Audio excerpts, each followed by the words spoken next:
lo hizo Él por amor. y sin Él nada existiría. Y sin Él nada importaría. Todo lo hizo Dios por amor. Bendito sea su nombre, exaltado siempre, alabado por la eternidad. Palabra de vida, Cordero de Dios, dedicaré mi vida para darte la gloria, elevaré mi voz a ti. Como Bartimeo deseo seguirte, Señor.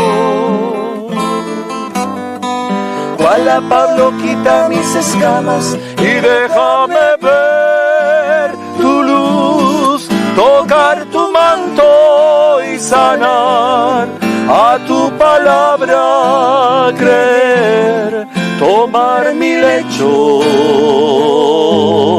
y andar.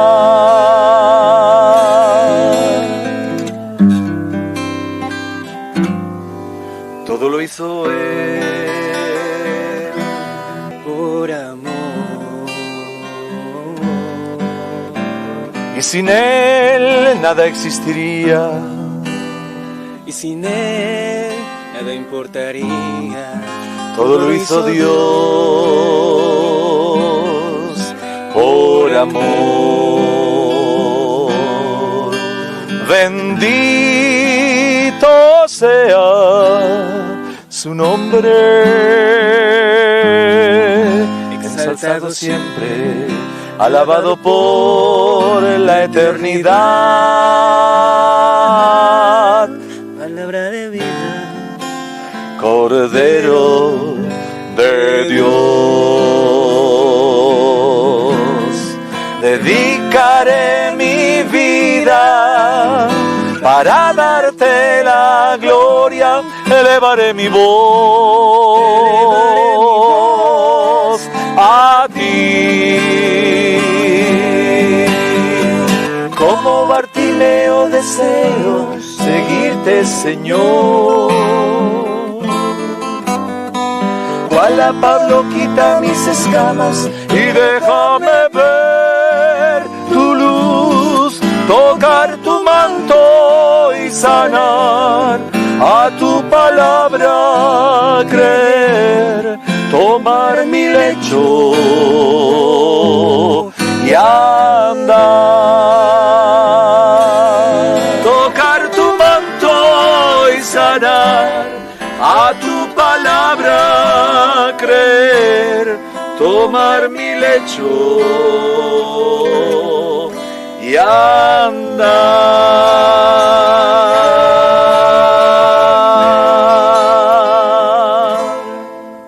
Amén.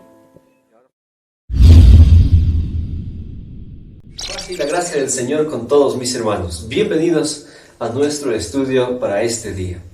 Lealtad o traición en tiempos difíciles. Antes de abrir la palabra de Dios, vamos a elevar nuestro corazón en oración al cielo. Querido Padre que estás en el cielo, te damos gracias por las bendiciones que nos das y el inmenso privilegio de formar parte de tu pueblo. Gracias también por tu palabra a través de la que nos instruyes cada día en nuestra preparación para el cielo. Bendice a todas las personas que están siguiendo este programa y que el estudio de tu palabra sea de bendición, de edificación en nuestra mente y nos ayudes en nuestra preparación diaria. Transfórmanos conforme a tu imagen. Te pedimos en el nombre de Jesús. Amén. Día tras día, Dios instruye a sus hijos. Por las circunstancias de la vida diaria, los está preparando para desempeñar su parte en aquel escenario más amplio que la providencia les ha designado. Es el resultado de la prueba diaria lo que determina su victoria o su derrota en la gran crisis de la vida. Es interesante lo que venimos estudiando.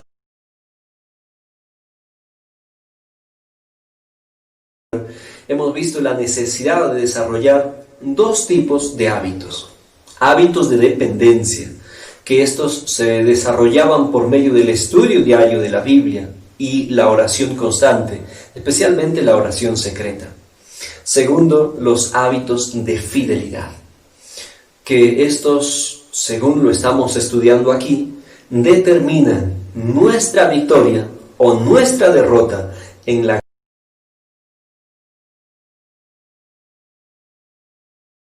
tema bajo este importante título: lealtad o traición en tiempos difíciles. ¿Cómo es que llegaremos a ser finalmente leales, estar fieles de parte de Dios, o traicionar la verdad y la causa que hemos conocido cuando enfrentemos la gran crisis de nuestra vida? Primero, es interesante recordar algunos detalles registrados en la palabra del Señor respecto a lo que se está viendo en esta escena. Lo primero que encontramos es una imagen cuyas medidas eran de 60 codos de alto por 6 codos de ancho. Y encontramos también 6 tipos de instrumentos musicales que se tocaban al momento de dar la orden de que todos se postren ante la imagen y la adoren. Estos números del sistema sexagesimal que utilizaban los caldeos tiene una estrecha relación con Apocalipsis 13, 17 y 18.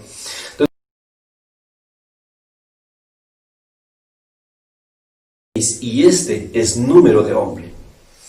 Hay una relación muy interesante que vamos a ir mencionando en nuestro estudio de hoy.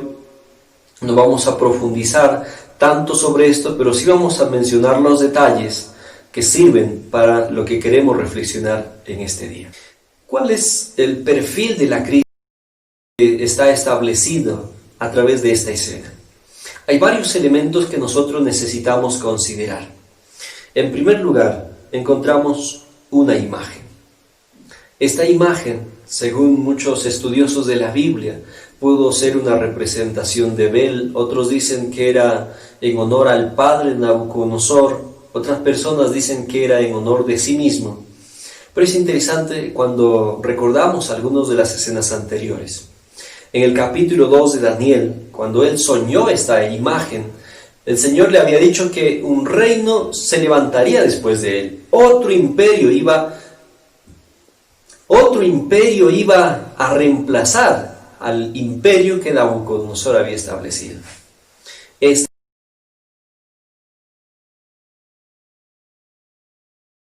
Detalles que se le dio en la interpretación del sueño de Daniel 2, Daniel le había dicho: esa cabeza de oro eres tú, oh rey. Por tanto, la imagen que está ahora aquí establecida es una imagen de oro. Es una imagen que representaba al reino de Babilonia. Y esta imagen tiene muchas implicaciones. En primer lugar, es una muestra de la rebelión de Nabucodonosor contra Dios. Una muestra del deseo de vivir dependiendo de sí mismo, de ir en contra de lo que Dios ya había revelado. El deseo que él tenía de eternizar su imperio. Por eso la imagen fue hecha de un solo metal. Era una imagen de oro. Segundo, esa imagen también muestra el orgullo del rey. En muchas ocasiones él había dicho, mirando hacia su imperio: ¿no es esta la gran Babilonia que yo construí con la fuerza de mi poder? Así que dicen los estudiosos y críticos que nunca antes se había visto una imagen tal entre los caldeos, aunque ellos tenían muchos dioses. Una imagen tan majestuosa, tan resplandeciente y tan lujosa.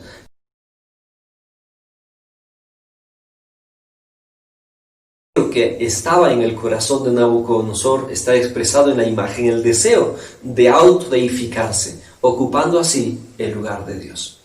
Y tercero, encontramos también el deseo que tiene el rey de unir su imperio en una sola cultura, en una sola religión, en un solo modo de servicio, de culto. Y esto es interesante, todo el tema que se va a tratar en este capítulo 3 de Daniel, en contraste también con Apocalipsis 13, es la adoración. Solo en Daniel 3, aproximadamente,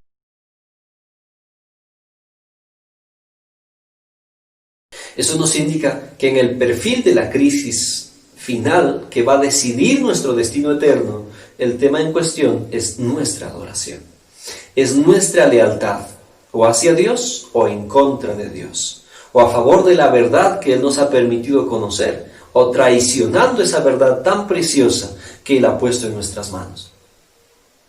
Segundo, encontramos también aquí, como segundo elemento, la extensión de toda esta escena. En Daniel 3 tiene una extensión territorial, abarcaba todas las provincias del imperio de Babilonia. Pero vamos a establecer también un contraste con lo que se registra en Apocalipsis 13, desde los versículos 11 hacia adelante. También hay una imagen. Apocalipsis 13:15 nos dice que hay un gobierno, que es la segunda, aliento a la imagen de la bestia, para que la imagen de la bestia hablase e hiciese matar a todo aquel que no lo adorase. Allí está una imagen de la bestia, una imagen que tiene vida. Pero también en este asunto pide la adoración, ya no solamente de una extensión territorial como en Daniel 3, sino de una extensión mundial. Dice que manda a todos los moradores de la tierra, pequeños y grandes, ricos y pobres, libres y esclavos, que le hagan imagen a la bestia. Y esto tiene un contraste bastante interesante. También encontramos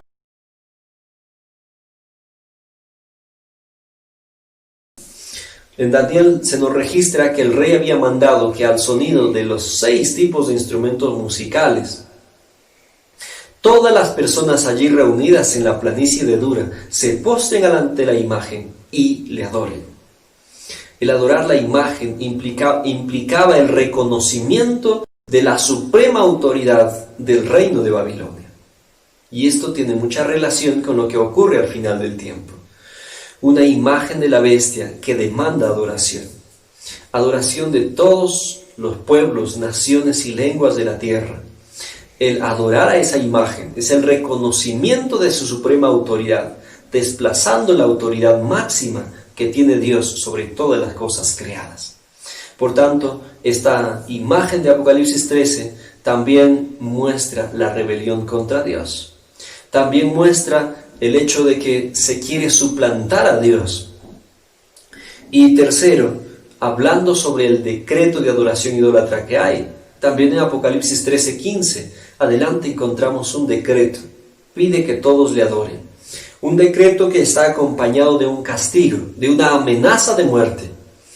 Nabucodonosor había dicho que si alguien no se postra ante la imagen y le adora, este será echado en el horno de fuego. Y eso está registrado justamente como la prueba de fuego por la que tuvo que pasar la fe de estos 3 varones hebreos. Apocalipsis 3 establece lo mismo. Dice que manda a matar a todo el que no adora a la imagen de la bestia. Ahora es interesante un detalle también aquí. Este decreto tiene un carácter civil, no religioso, sino civil. Y cuando vamos a Apocalipsis 13, también nos dice que el decreto de adoración forzada, idolátrica, viene de un poder civil. Y luego ya toma un carácter religioso. Ahora bien, ¿qué es lo que nosotros necesitamos para enfrentar la prueba? ¿Qué es lo que nosotros necesitamos? La lealtad a Dios en estos tiempos difíciles. Necesitamos 3 cosas. En primer lugar, necesitamos un conocimiento de quién es Dios. Cuando los varones hebreos dieron su respuesta negativa al rey, le dijeron: sepas, oh rey, que si Dios nos libra o no nos libra, no nos postraremos y no adoraremos a la imagen que tú has levantado. Esta respuesta estaba basada en la confianza de que Dios finalmente les iba a dar la salvación. Ahora, ellos conocían que la providencia de Dios podía o bien librarles de la mano del rey o también podía dejarles morir. Pero ellos confiaban en la fidelidad de Dios, de que si ellos permanecían en su lealtad a los principios que Él les había dado, entonces un día iban a resucitar victoriosos.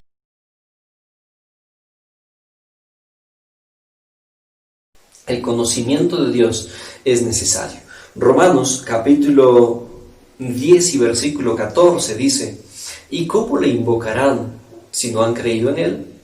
¿Y cómo creerán si no han oído hablar de Él? ¿Y cómo oirán de Él sin que haya quien les predique? Y esto es interesante. ¿Cómo nosotros vamos a confiar en alguien que no hemos conocido? ¿Cómo vamos a dejar nuestras vidas en manos de alguien en que no sabemos qué final va a dar para nuestra vida? El mundo ha hecho que nuestro corazón desconfíe de todo. No podemos confiar en nadie. Tanto nos han decepcionado las personas que dudamos tanto de cuál sea su reacción final o a favor.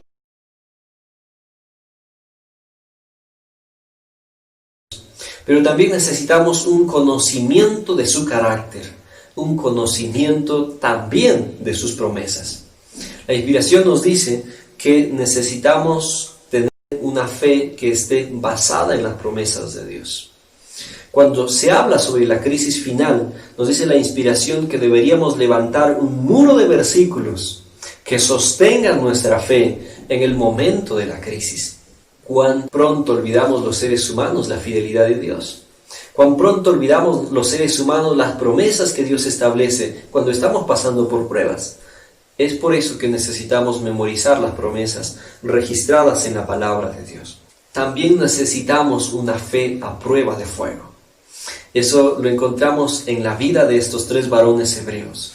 Ellos a cualquier costo dijeron: no vamos a adorar. ¿Cómo no tendremos nosotros el valor de decir que no? Solamente cuando tengamos una fe a prueba de fuego. Pero la fe es consecuencia de lo anterior.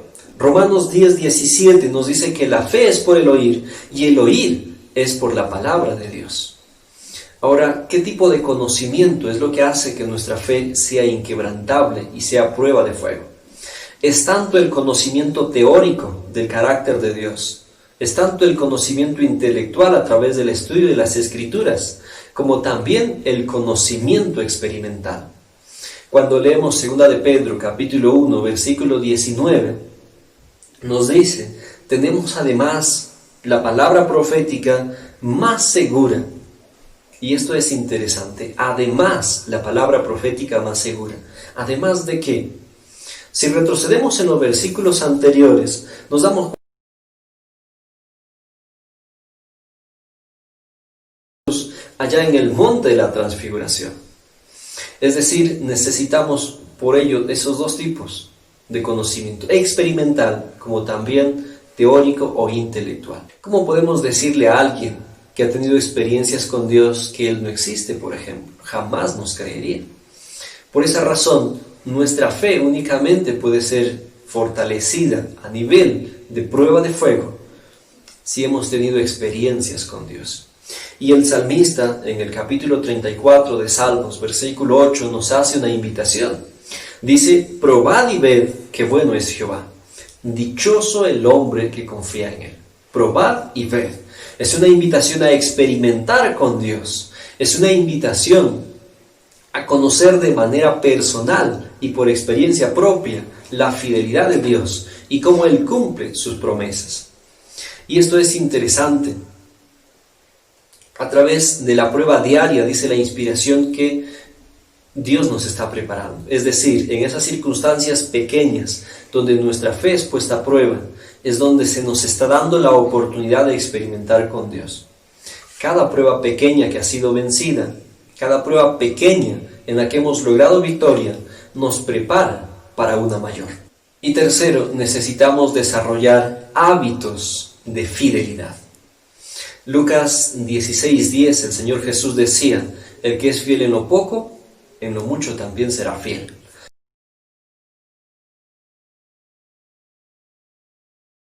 Fiel.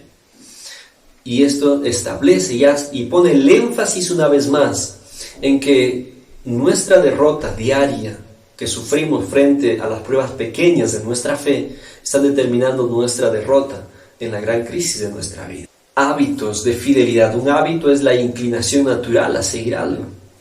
Y dice la inspiración que cuando la mente ha sido entrenada por medio de las pruebas diarias para que adquiera hábitos de fidelidad, para que comprenda los derechos del bien y el deber por encima de la inclinación y el placer.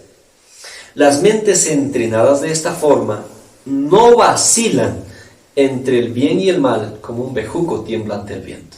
Pero en cuanto una situación se presenta ante ellos, disciernen inmediatamente que hay un principio en juego e instintivamente eligen el bien sin debatir largamente el asunto.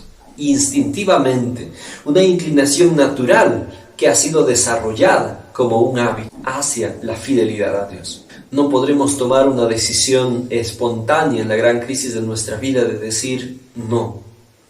Esa decisión la estamos tomando por medio de cada prueba que resistimos en nuestra vida diaria, en las cosas pequeñas, en las cosas cotidianas de la vida. Es interesante también, necesitamos mencionar algunos detalles de cómo va a ser la prueba que va a decidir el destino eterno de los seres humanos. Hemos dicho que el tema central es la adoración, es el reconocimiento de nuestra lealtad o hacia Dios o una traición a los principios que de Él hemos conocido. Hay tres momentos que se utilizan en la prueba a los tres jóvenes hebreos, mismos que se van a utilizar en Apocalipsis 13. El primero es el uso de la razón. El rey estableció el hecho de que su reino tenía que ser un reino grande. Por medio de esto convenció a todos a postrarse y adorar. Todos estaban unidos con él en ese propósito de eternizar su imperio. Y cuando citó a los jóvenes hebreos, también pensando que había sido un error, dándoles una segunda oportunidad, le dijo, ¿cómo es que ustedes, siendo las personas más importantes en el imperio y en mi gobierno, en la administración,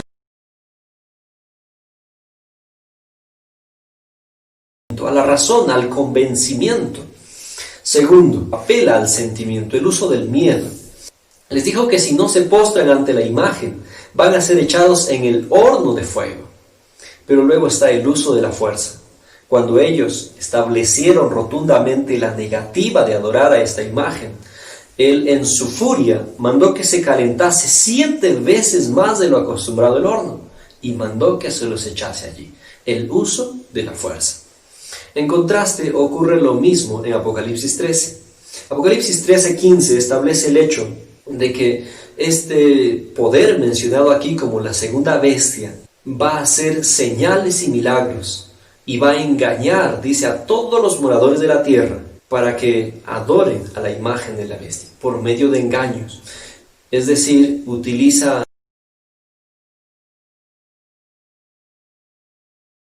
y diferentes, pero que convencen a las personas. Muchas de ellas tal vez estén basadas en las escrituras, muchas de ellas están relacionadas con el espiritismo, como se menciona en los sucesivos, en los capítulos de Apocalipsis, pero engaña, es decir, apela al convencimiento, a la razón de las personas. Segundo, apela también al sentimiento, al temor, al miedo, tanto así que hay una amenaza de muerte para el que no lo adora. Esta amenaza de muerte también es progresiva. Lo primero que encontramos en esta amenaza de muerte es que el que no recibe la marca de la bestia no puede comprar ni puede vender. Pone en amenaza nuestras necesidades básicas, nuestro sustento diario. Ahora nos preguntamos, ¿cómo entonces voy a poder sobrevivir?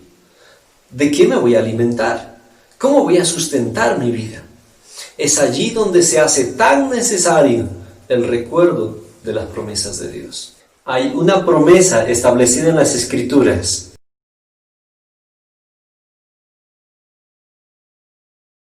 Isaías 33, 16 y 17 nos dice que su pan y sus aguas estarán seguras. Cuán necesario es entonces recordar allí las promesas de Dios. Pero también encontramos que hay una apelación al miedo, y eso está registrado no solamente por el hecho de que no vamos a poder comprar ni vender, sino también que nuestra libertad está amenazada. Y no solo la libertad, sino que hay un decreto de muerte para el que no adora a la bestia y recibe su marca en su mano derecha o en su frente. ¿Qué haremos cuando veamos que nuestra vida está en peligro? Es una invitación a la reflexión. Si en los momentos de prueba tan pequeños, donde ni siquiera se nos ha amenazado con la muerte, cedemos a la tentación de transgredir los principios que Dios ha establecido, entonces, ¿cómo será el final de nuestra vida?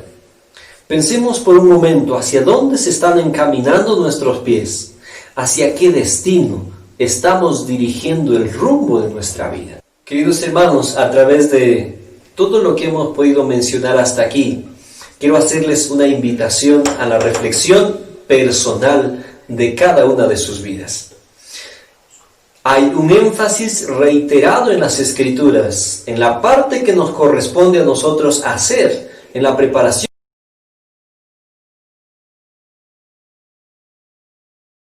La tenemos que tomar hoy, en tu vida y en mi vida.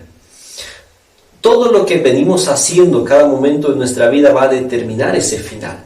Cuando nuestra vida esté puesta en riesgo, cuando nuestras necesidades básicas estén amenazadas, es donde necesitamos recordar todo este conocimiento que la Biblia por mucho tiempo nos ha presentado. En nuestro estudio siguiente estaremos viendo un poco más sobre este tema, la relación que existe entre Daniel capítulo 3, el sello de Dios vivo y la marca de la bestia. Así que no te lo pierdas, estás invitado a participar. Vamos a finalizar también elevando una vez más una oración. Cada una de nuestras vidas. Oremos. Querido Señor, una vez más, delante de ti te agradecemos porque a través de tu palabra nos enseñas lo que necesitamos hacer en nuestra preparación para estar contigo en el cielo. Sabemos, Señor, que hay una parte que tú nos has dado en nuestra salvación y que esta, unida al poder tuyo, puede tener éxito. Te pedimos que pongas en nosotros el deseo de estudiar cada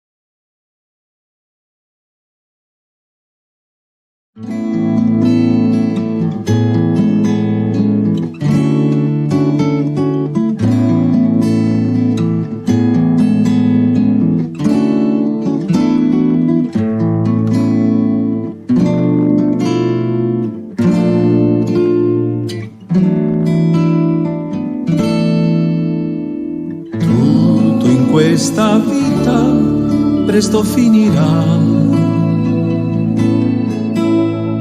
Il lutto, il dolore Dio eliminerà. Io sono felice perché sei mio canto, il tuo amore immenso mi cancella il pianto.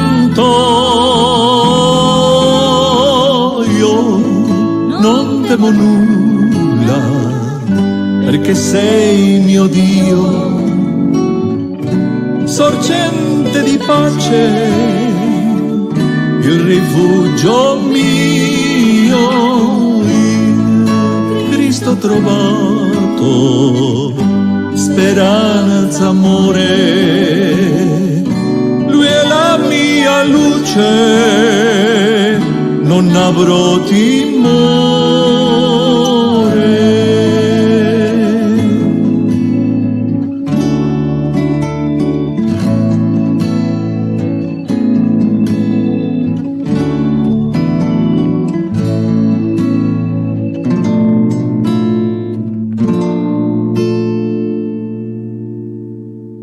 Le tue promesse mi danno conforto. Nella sofferenza cerco il tuo volto. Quando vedo il mondo confuso e perduto, faccio una preghiera, vieni in nostro aiuto. Io non temo nulla, perché sei mio Dio, sorgente di pace, il rifugio mio, in Cristo ho trovato speranza, amore. Lui è la mia luce, non avrò timore. Io non temo nulla, perché sei mio Dio, sorgente di pace, il rifugio mio, in Cristo ho trovato speranza, amore. Lui è la mia luce, non avrò timore.